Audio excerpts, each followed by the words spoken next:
Do you know how I said before that ultimately people don't care about you?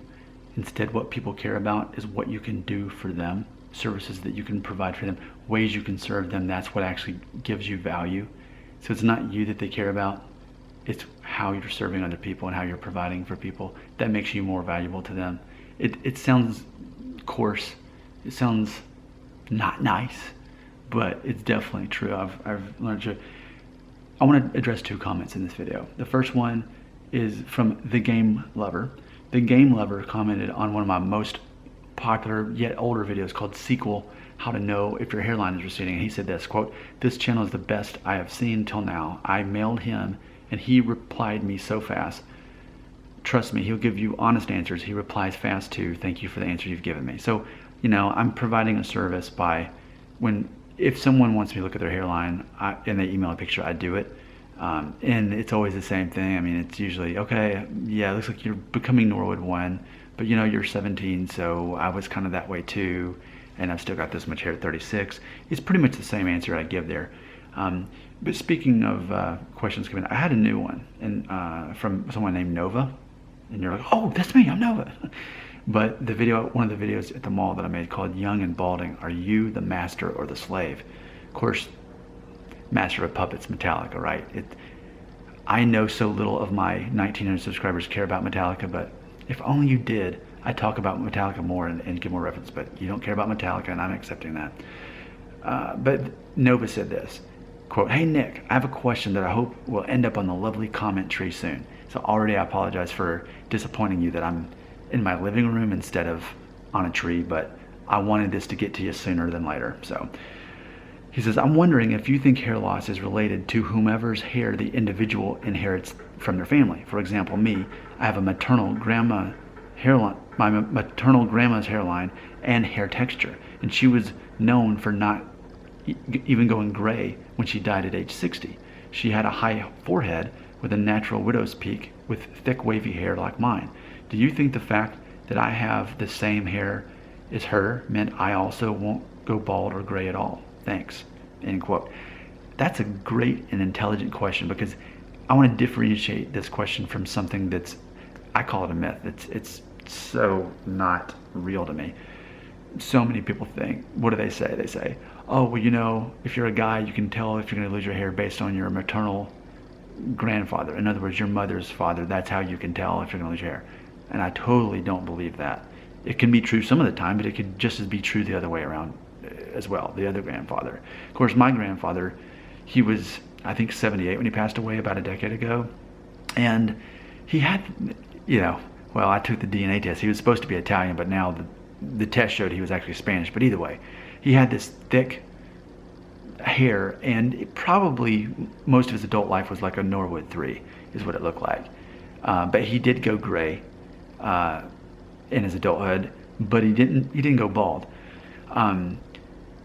And of course, you know my theory about that. I say if you're more likely to go gray young, you're less likely to lose your hair. That's one of my theories that I've come up with. Because my Mexican grandma, she was 82 when she passed away last fall, and she hardly had any gray hair. And all of her sons, which are my mother's brothers, I mean, they're all almost 60 now and have Norwood 1s. So I definitely can see some truth in this, because I'm thinking for myself, as far as forget about your maternal grandfather or whatever it is. Forget about a certain member of the family. I think, what is your name again? Let me see your name. I'm liking what you're doing. Nova. I think you're onto something. If I were to look and see so far at age 36 where I'm inheriting my hair from, it'd be my dad. He had the same color hair and the same kind of hair, where as it gets longer, it gets wavy. Looking back on pictures of him, I think this was his hairline more like when he was probably like, well, I'm trying to think.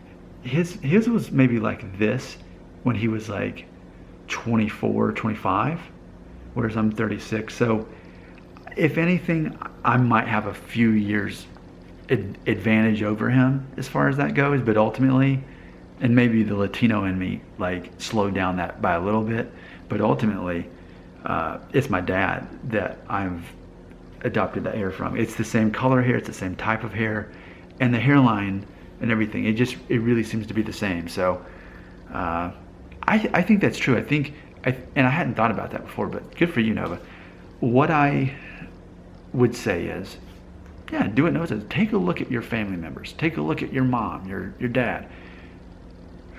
What kind of hair is most similar? If it's wavy or curly or super straight or a little bit wavy, and the color. If you can see any kind of pattern, like I definitely have their hair, then that may be a hint. I don't know, but then it gets confusing if it's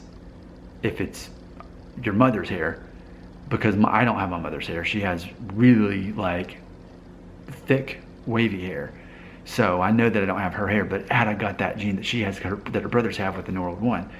So, but I mean, you can still look at women. Like I was with some people yesterday, and there was a lady, and she's, I don't know, 8 years older than me, but her hairline was so low, and I thought, okay, if she were a guy, she'd be a Norwood 1.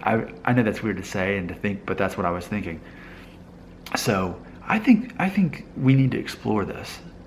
Find who in your family has the same kind of hair as you, the same texture, the same color. If you can figure that out, if it's a man, you can kind of speculate, maybe that's where I'm heading in 20 or 30 years, depending on their age. Or maybe if it's a female, look at the hairline and see how low it is. I mean, because it's not the same grading system for women. It's not like you can say Norwood 1, 2, or 3 necessarily, but you can see if they've got a low hairline, or you can kind of tell, and like whether the hair is thick or whether the hair is kind of thin. You can still speculate. So I know this is a loose theory, but I think it's got some merit. So good for you, Nova. I think we need to build on this.